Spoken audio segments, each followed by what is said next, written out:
adhesive friends. This is an outdoor condensing unit, and in the summer its job is to remove heat from inside your house.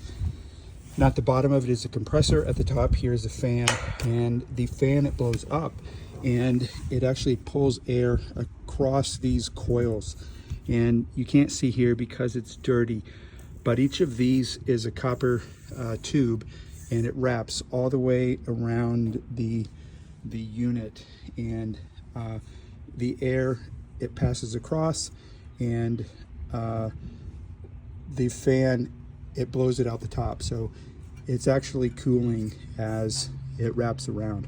And with it dirty like this, the air, it can't pass across as efficiently. So with you have a dirty unit like this, it costs you more in electricity because it's inefficient.